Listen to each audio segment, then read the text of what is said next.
Hi guys, 2022. Wow, here we go. Let's start this year off with some support and computers. Wow, they're tough. As I've told you before, and I've shown you a couple of times how I work my computer, but I haven't touched computers for a lot of years until I started Shaky Nan and realised that I needed to learn again to be able to get into it. So I bought a laptop 12 months ago and it's still got the cover on the keys. I cannot use the laptop keys. I cannot use the laptop mouse. No way in the world. They're just too touchy. I put my fingers on top of the keys and I'm touching buttons all over the place. So that cover has stayed on for 12 months and it'll stay on for as long as I own this computer because no way. What I did do was get a wireless keyboard with the higher buttons. So when I put my fingers on top, they can rattle away and I'm not pressing any buttons.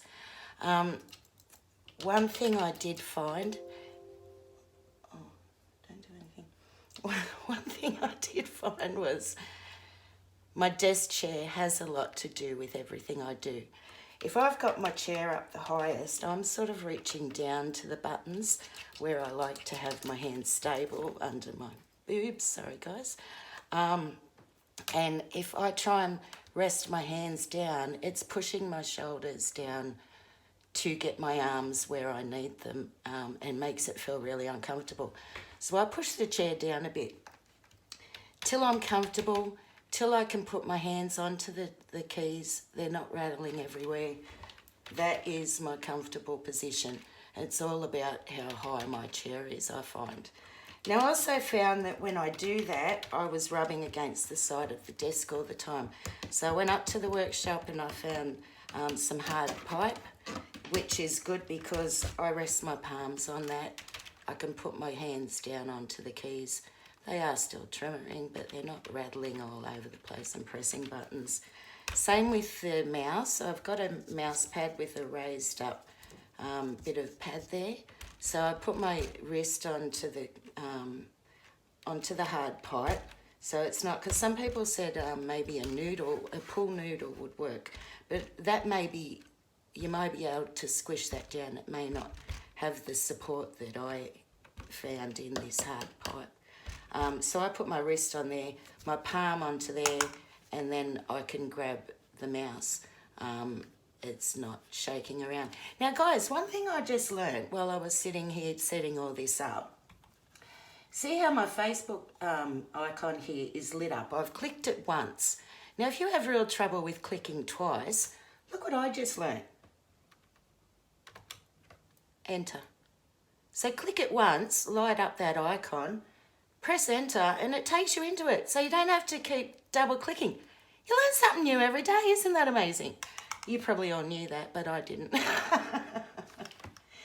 So what I wanted to show you here, if I write Shaky Nan up here, I have 2 pages on Facebook.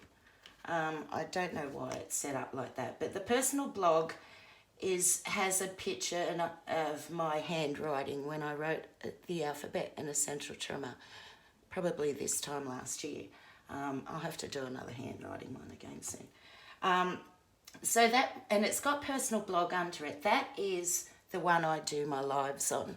Apparently when you're watching the lives, there's a bell icon you can click a couple of times through the videos and that will notify you each time I go on live. Then I have the Shaky Nan Facebook page, which I can put extra things on. If I do a video not live and I try and put it onto the personal blog page, it won't let me. So I have to have the 2 pages to be able to put a normal video onto that, and then I'll share that onto the blog page, if you understand all of that. Now, if you go up to the top of the page, and this is especially for anyone that hasn't got Facebook, if you have Essential Tremor, I recommend getting Facebook. The support pages on Facebook are incredible.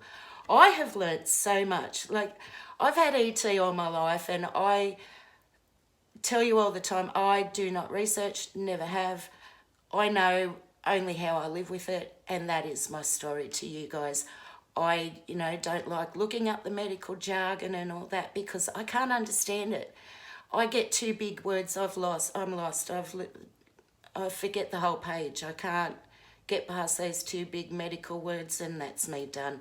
But the support pages have taught me so much over the years that I've been doing this. And I really to ask you all to get onto them. They know exactly how we feel. They go through it every day. There's always questions coming up from people, and the answers are just incredible. Like I said, I've learnt so much from the support groups.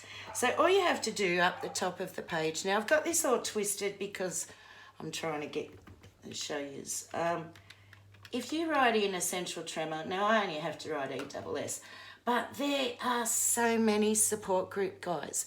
You'll probably find one in your state, or unfortunately there's only 3 in Australia, and 2 in Queensland, 1 in Melbourne, in Victoria. I'm in New South Wales. There's not one in New South Wales, and there's not one in the other states. We're hoping to get one going in each state.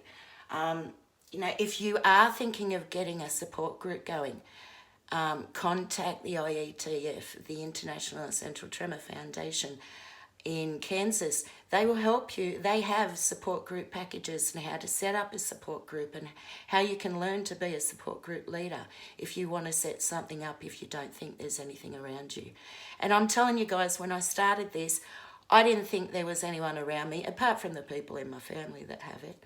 And I've found like nearly 20 people now in like half hour radius to me that have it. So once you put it out there, guys, you will find the people. There's millions and millions of us. Now, the support group pages. So please, guys, think about getting into them because, as I said, they've taught me so much. And on Friday, guys, I'll give you a sneak peek now, but on Friday, I want to talk to you about the International Essential Tremor Foundation in Kansas and the National Tremor Foundation in the UK and what they're doing for us. And I'm going to show you the October issue of the US Tremor Talk magazine. Remember I showed you the June edition, and it was me on the front cover and a story of me. So this is the next one. It takes a while to get to me in the mail, and there's some brilliant stuff in here, guys. And there's a good page that if the support groups want me to share it to them after, I will, but it's all about the medications for ET, which on the support groups a lot of people ask about. So guys, I'll show you through this on Friday, and I'll talk to you about the 2 foundations, the main 2 foundations in the world for essential tremor. They're the ones that have helped me the most. And, if there's any other foundations out there for essential tremor, please reach out to me. I'd be only too happy to talk about you and support your groups as well. We're hoping to get one up and going in Australia, and my good friend Ben is helping me work things out with that. So fingers crossed, soon I'll be able to come to you with news. Canberra, we're still waiting to get to Canberra to tell Australia about it. Actually, at the end of last year, before with COVID lockdown, they did actually have a Zoom meeting with some of the members that were supposed to go in the group that I was going with. But I said I didn't want to be on Zoom. I want to be face-to-face, so I'm waiting for that event to happen this week because they need to see it face-to-face. And that was really exciting. I watched that yesterday, and that was good to watch and good to hear some senators and MPs start to say the words essential tremor. So we're getting there, guys. We're getting there. Can't wait. But hopefully this year is our year. Our COVID numbers, when I told you last week it was 11,000, it was actually 21,000 that day. I said I hadn't seen the numbers that day. So it jumped from 11,000 the day before to 21,000. Now we're in the 20,000s each day. And actually, Shannon, my daughter, Emily, has just come home, and she's been away with her boyfriend for 10 days and he's just gone positive. So it looks like We might have one in the family, but she's staying at his place at the moment, so that's good. Hopefully she hasn't brought home to us, although I think we're all got to get it one day. Hopefully when we do, it's nowhere near as bad as it used to be. All right, guys, love you all. I hope that helped. I'll show you more of the computer setup and show you the IETF and the NTF pages on Friday. Until then, guys, have a great shaky week. Stay safe. Take care. Love you all. And I will see you all on Friday. Bye, guys.